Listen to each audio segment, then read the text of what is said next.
بسم اللہ الرحمن الرحیم۔ السلام علیکم ورحمۃ اللہ وبرکاتہ۔ نافرمان بیوی کے لیے وعید۔ رسول اللہ صلی اللہ علیہ وسلم ایک سفر میں کسی جگہ تشریف فرما تھے۔ آپ صلی اللہ علیہ وآلہ وسلم نے ایک آواز سنی جیسے کوئی کسی پر لعنت کر رہا ہو۔ آپ صلی اللہ علیہ وسلم نے پوچھا، یہ کیا بات ہے؟ لوگوں نے عرض کیا کہ فلانی عورت ہے جو اپنی سواری کی اونٹنی پر لعنت کر رہی ہے، وہ اونٹنی چلنے میں کمی کرتی ہوگی۔ اس عورت نے چلا کر کہہ دیا ہوگا، تجھے خدا کی مار ہو، لعنت ہو، جیسا کہ عورتوں کی عادت ہوتی ہے کوسنے اور لعنت کرنے کی۔ رسول اللہ صلی اللہ علیہ وسلم نے حکم دیا کہ اس عورت کو اور اس کے سامان کو اس کی اونٹنی سے اتار دو، اور یہ اونٹنی تو اس عورت کے نزدیک لعنت کے قابل ہے، پھر اس کو کام میں کیوں لاتی ہے؟ حضور صلی اللہ علیہ وسلم نے اصلاح اور تنبیہ کے واسطے ایسا فرمایا کہ جس چیز کو کام میں لاتی ہے اس کو لعن طعن کرتی ہے۔ رسول اللہ صلی اللہ علیہ وسلم نے فرمایا، سب سے اچھی وہ عورت ہے جو اپنی عزت و آبرو کے بارے میں پارسا ہو اور اپنے خاوند پر عاشق ہو۔ رسول اللہ صلی اللہ علیہ وسلم نے فرمایا، جب کوئی عورت اپنے شوہر کو دنیا میں کچھ تکلیف دیتی ہے تو جنت میں جو حور اس شوہر کو ملے گی وہ کہتی ہے کہ خدا تجھے غارت کرے، وہ تیرے پاس مہمان ہے، جلد ہی تیرے پاس سے ہمارے پاس چلا آئے گا۔ رسول اللہ صلی اللہ علیہ وسلم نے فرمایا، جب عورتوں سے اچھی وہ عورت ہے جب شوہر اس کی طرف نظر کرے تو وہ اس کو خوش کر دے، اور جب وہ اس کو کوئی حکم دے تو وہ اس کی اطاعت کرے، اور اپنی جان اور مال میں اس کو ناخوش کر کے اس کی مخالفت نہ کرے۔ شریعت مطہرہ نے بیوی کو اپنے شوہر کی خوب اطاعت اور فرما برداری کا حکم دیا ہے۔ حضور علیہ السلام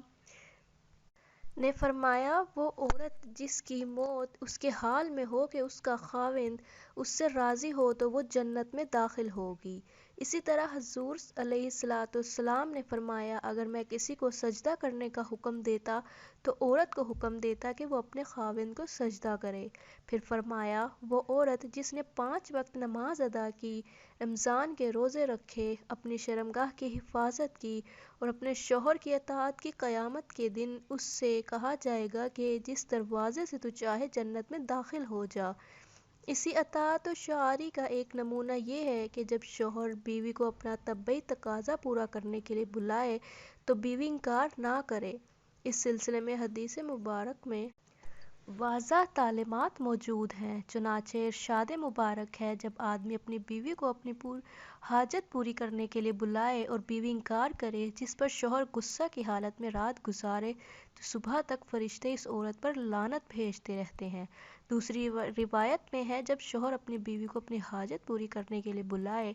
تو عورت کو چاہیے کہ وہ اس کے پاس چلی جائے، اگرچہ روٹی پکانے کے لیے تندور پر کھڑی ہو۔ لہٰذا مذکورہ عورت کو چاہیے کہ وہ حتی المکان شوہر کی اطاعت کرے، اور جو کیفیت غیر اختیاری ہو اس کا اظہار نہ کرے، شوہر کو برا بھلا بھی نہ کہے، اللہ سے بردباری طلب کرتی رہے، اور شوہر کو چاہیے کہ بیوی کی اطاعت کو مد نظر رکھ کر اس سے تعلق قائم کیا کرے، اور اگر کوئی کیفیت بیوی کے اختیار میں نہیں ہے اس پر بیوی کا مواخذہ نہ کرے، بلکہ اللہ تعالیٰ سے دعا کرے کہ بیوی کے دل میں اس کی محبت آ جائے، انشاءاللہ جلد ہی موافقت ہو جائے گی۔ ابن قدامۃ المقدسی رحمۃ اللہ تعالیٰ علیہ کا کہنا ہے کہ اور اگر مرد اپنی بیوی کی نافرمانی کا خدشہ محسوس کرے، یعنی اس میں نافرمانی کی علامات ظاہر ہوں کہ وہ اپنے آپ کو خاوند کے سپرد نہ کرے اور اسے استمتاع نہ کرنے دے، یا پھر اس کی بات کو تسلیم کر لے لیکن بہت کوشش اور مجبور کرنے کے بعد، تو اس حالت میں خاوند اسے واعظ و نصیحت کرے، اور وہ اس طرح کہ اسے اللہ تعالیٰ سے ڈرائے اور اسے اللہ تعالیٰ کے واجب کردہ احکامات یاد دلائے کہ اللہ تعالیٰ نے اس پر خاوند کے یہ حقوق رکھے ہیں، اسے اس کی اطاعت کرنی چاہیے، اگر وہ نہیں کرے گی تو اسے گناہ ہوگا اور اس کا حق خرچہ ساقط ہو جائے گا، اور پھر خاوند کے لیے اسے بستر سے الگ کرنا اور اسے ہلکی سی مار کی سزا دینا بھی مباح ہوگا، اس لیے کہ اللہ تعالیٰ کا فرمان ہے، وہ عورتیں جن کی نافرمانی سے تم ڈرتے ہو انہیں واعظ و نصیحت کرو، اور واضح نصیحت کے باوجود وہ نافرمانی اور سرکشی پر اصرار کریں اور خاوند کے ساتھ معاشرت کے لیے راضی نہ ہو، تو پھر خاوند کے لیے جائز ہے کہ وہ اسے اپنے بستر سے الگ کر دے، اس لیے کہ اللہ تعالیٰ نے فرمایا اور انہیں بستروں میں الگ کر کے چھوڑ دو۔ اور اگر وہ اس علیحدگی کے بعد بھی اپنی نافرمانی پر اصرار کریں تو پھر خاوند کے لیے مباح ہے کہ وہ بیوی کو ہلکی سی مار کی سزا دے جو اسے زخمی نہ کرے اور نہ ہی ہڈی وغیرہ ٹوٹے،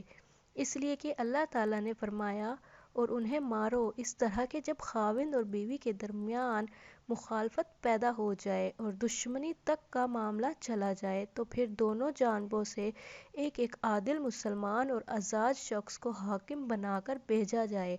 بہتر اور اولیٰ تو یہی ہے کہ دونوں ان کے خاندان میں سے ہوں اور خاوند اور بیوی کے رضامندی سے بھیجے جائیں، جو کہ ان کے حالات کا جائزہ لینے کے بعد اگر ان کے درمیان صلح بہتر سمجھتے ہوں تو صلح کروا کر انہیں اکٹھا کر دیں، اور اگر وہ یہ دیکھیں کہ ان کی علیحدگی ہی بہتر ہے تو پھر ان کے درمیان طلاق یا خلا کر کے علیحدگی کروائیں۔ جو بھی یہ فیصلہ کریں گے وہ خاوند اور بیوی کو تسلیم کرنا ہوگا۔ اس کے متعلق اللہ سبحانہ وتعالیٰ کا یہ فرمان ہے، اگر تمہیں خاوند اور بیوی کی آپس میں ایک دوسرے کے ساتھ انبن کا خدشہ ہو تو ایک مصنف مرد والوں اور ایک مرد عورت والوں کے گھر والوں کی طرف سے مقرر کرو، اگر یہ دونوں صلح کرنا چاہیں تو پھر اللہ تعالیٰ ان دونوں میں ملاپ کرا دے گا۔ رسول اللہ صلی اللہ علیہ وسلم نے فرمایا، دوزخی عورتیں جن کو میں نے دیکھا نہیں میرے زمانے کے بعد پیدا ہوں گی کہ کپڑے پہنے ہوں گی اور ننگی ہوں گی، یعنی نام کو بدن پر کپڑا ہوگا لیکن کپڑا اس قدر باریک ہوگا کہ تمام بدن نظر آئے گا،